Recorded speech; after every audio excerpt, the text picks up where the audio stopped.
This is Covering the Spread, part of the FanDuel Podcast Network.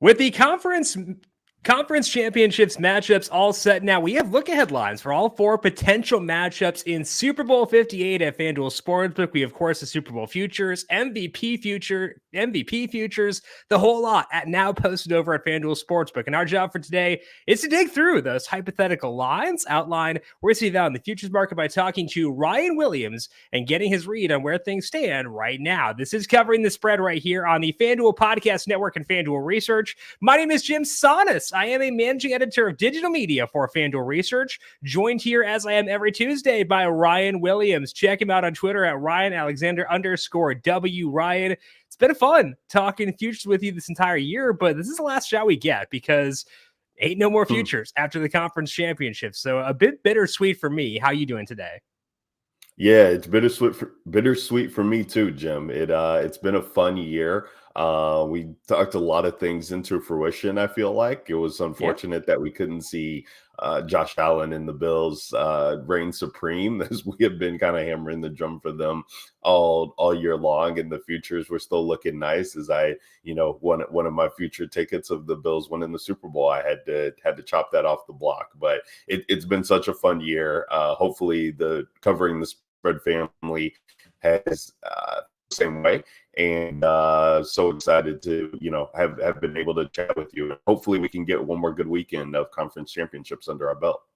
Yeah, I had the Bills to win the AFC at 7-1. So that was a bit sad there. But I guess that my emotional hedge there, Ryan, is that I'm never going to get too sad about having one more week to watch Patrick Mahomes. I know that Josh Allen is very fun, but Mahomes is a delight, and he showed why again on Sunday, and that game was really fun. So even though I lost my Bills ticket, it was hard to be that upset about it. Now, the problem that I have is I currently have Super Bowl futures on three of the four teams left, and the one team I don't have is the Chiefs. So Mahomes could really take me to the cleaners here. And I would not be shocked if it happens. We're going to break down why I have that, why I've got some futures out there for other teams right now. We'll take a look at the market with where things stand to get you ready for your final chance to place futures bets for this year. But first, a reminder to make sure you're subscribed to Covering the Spread wherever you get your podcasts. My first look at the conference championships went up yesterday, breaking down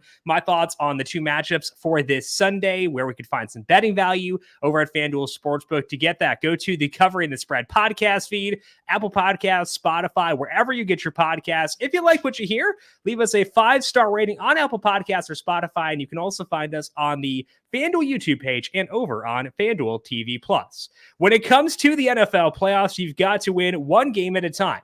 But when you bet the NFL playoffs on FanDuel, one game can mean a lot of wins. FanDuel, America's #1 sportsbook, has all your favorite bets like the money line and spread, and there's all sorts of prop bets like quarterback passing yards or who will score the first touchdown. Plus, every day there's an NFL playoff game, FanDuel is giving all customers a no-sweat same-game parlay. That means when you combine your bets for a chance at a bigger payday, you'll get bonus bets back if your SGP doesn't win. Make every moment more with FanDuel, an official sportsbook partner of the NFL. Must be 21 plus and present in select states. Minimum 3-leg parlay required. Refund issued as non-withdrawable bonus bets, which expire 7 days after receipt. Max refund $5 unless otherwise specified. Restrictions apply. See terms at sportsbook.fanduel.com. FanDuel is offering online sports wagering in Kansas under an agreement with Kansas Star Casino LLC. Gambling problem? Call 1-800-GAMBLER or visit FanDuel.com/RG in Colorado, Iowa, Kentucky, Michigan, New Jersey, Ohio, Pennsylvania, Illinois, Tennessee, Virginia, and Vermont. Call 1-800-NEXT-STEP or text NEXT STEP to 53342 in Arizona, 1-888-789-7777. Or visit ccpg.org/chat in Connecticut, 1-800-9-WITH-IT in Indiana, 1-800-522-4700. Visit ksgamblinghelp.com in Kansas, 1-877-770-STOP in Louisiana. Visit mdgamblinghelp.org in Maryland, 1-800-GAMBLER.net in West Virginia, and call 1-800-522-4700 in Wyoming. Now, Ryan, let's take one final look here at the Super Bowl futures, where right now at FanDuel Sportsbook, the Niners are plus 145. The Ravens are shortened to plus 175. They were plus 190 yesterday. Chiefs have lengthened as a result to plus 440, and the Lions are plus 700. So any of those numbers stand out to you, Ryan, as being values entering this final weekend? Yeah, I mean, I hate to bring it up in that light because you just talked about getting taken to the cleaners, but the Chiefs, 4.5 to 1. Let's ride with them. I mean, when you're talking about, them having to go into Baltimore, I believe this is Baltimore's first hosting of a AFC conference championship game. And Lamar is just so fun. I mean, we talked about him. We had future lines on him for MVP. Felt great about that.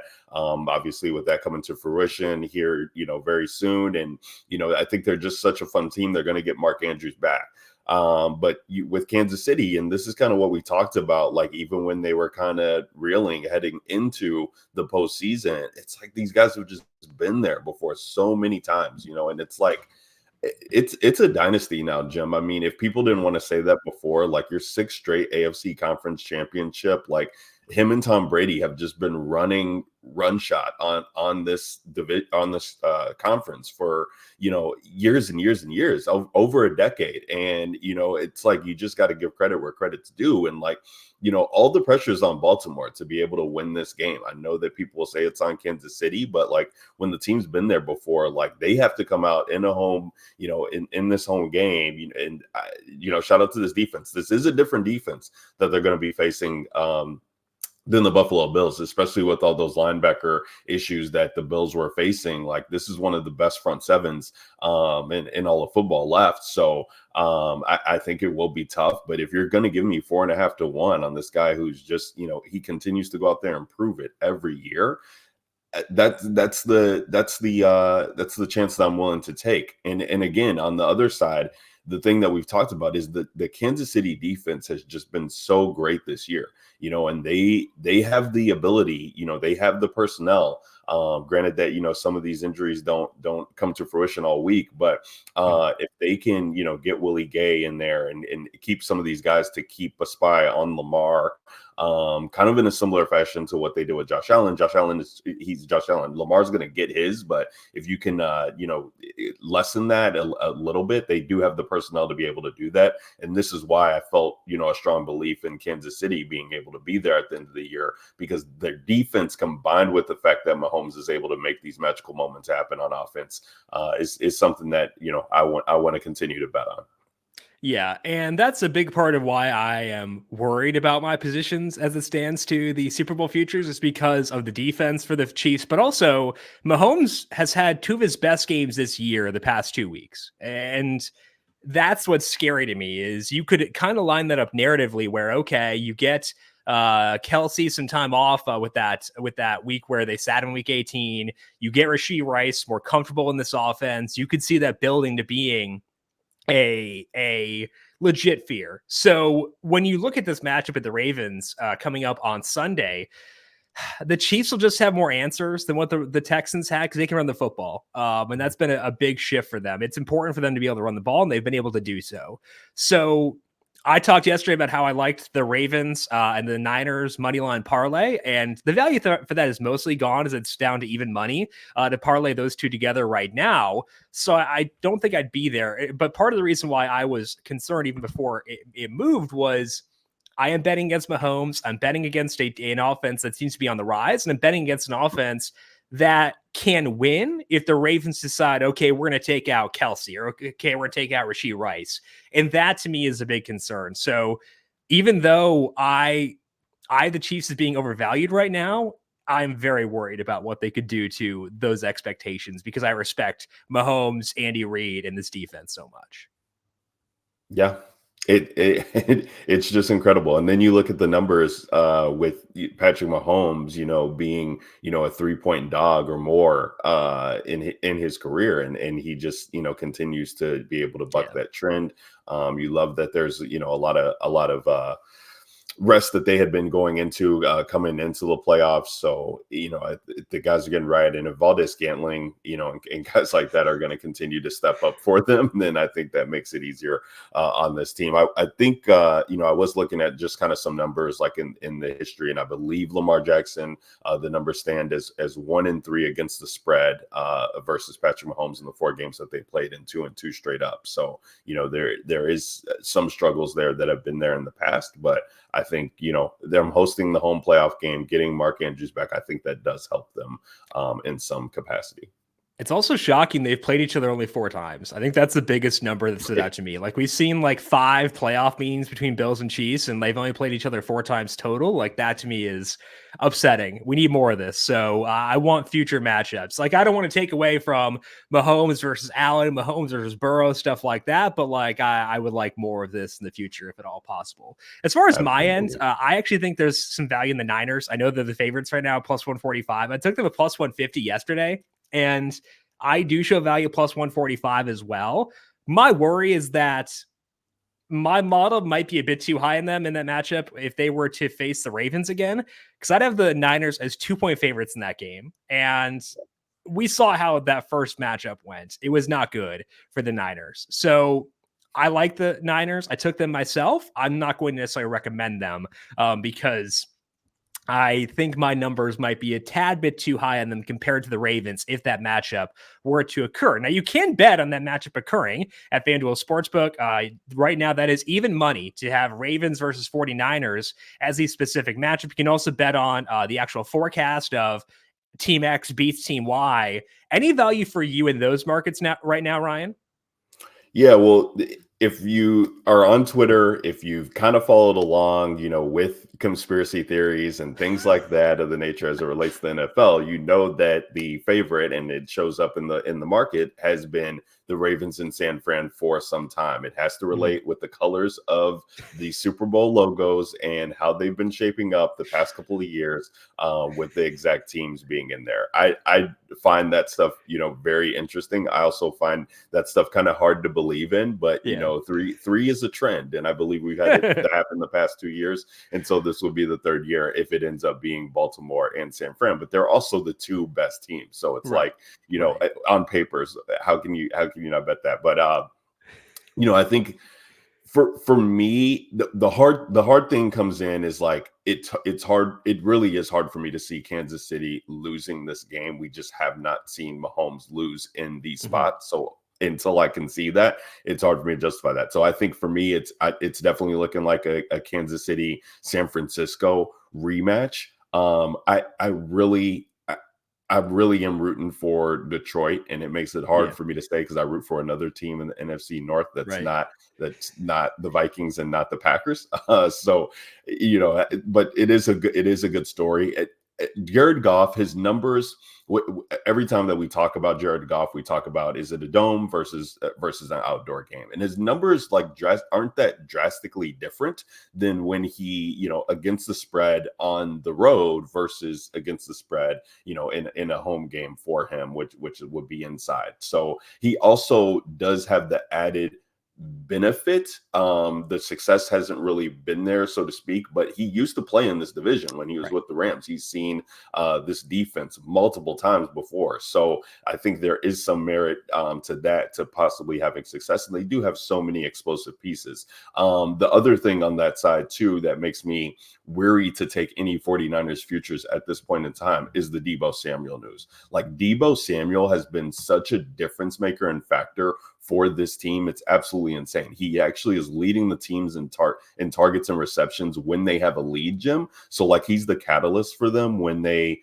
are up ahead. And then also when you look at their numbers, like against the spread with him on the field or with him not on the field or having to leave games early, there is a drastic difference there for this team. And we kind of saw that almost come to fruition last week. I mean, if Jordan Love doesn't go Brett Favre on us and try to, sling it across the field, we could be having a different narrative about this team. And they clearly were not prepared to be able to handle, a team like that. And I think the Lions, are just as well coached on the other side from an offensive standpoint. The way that Ben Johnson has this offense kind of going, they're definitely going to scheme up some things. So that's what makes me worried about the San Francisco 49ers. So right now, I currently look at the 240 for Kansas City and San Fran definitely as the favorite. But if you're taking a long shot there, like Kansas City and the Lions at 8-1, super enticing to me. And then we talked about that, like, then they go back to being in a dome. And like, how fun is that game going to be? Like, if we do get the Lions against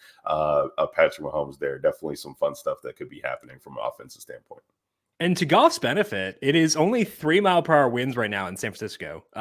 So that's not a dome, but it's as close as you can get effectively to a controlled environment. And I think that benefits him. It also does benefit Brock Purdy just based on the struggles he had in the rain this past weekend. So I think honestly, we're going to see a more fun football game, which is what I selfishly do want to see there is more fun. So we want to keep that wind speed down in Santa Clara if at all possible. Again, 3 miles per hour right now for that. Now you alluded to a potential matchup between the Lions and the Chiefs, and you can actually bet on that potential matchup right now at FanDuel Sportsbook. Look ahead lines are posted for all 4 hypothetical matchups coming up in Super Bowl 58. So when you look at these look ahead lines, Ryan, any stand out to you as being good values right now? Yeah, well, when you're talking about if it's Chiefs and 49ers and then getting the 3, from Mahomes at right now at this look ahead line, like if the Chiefs go into Baltimore and, let's say it's even a close game where they win by that same number, 3 or more points on the other side there. I think this game definitely changes to less than 3, especially if Deebo Samuel is more hurt than we think he is, and it's kind of doesn't play in the conference championship, that might be questionable to perform or play in the Super Bowl. That really likes me taking the 3 points ahead of time there.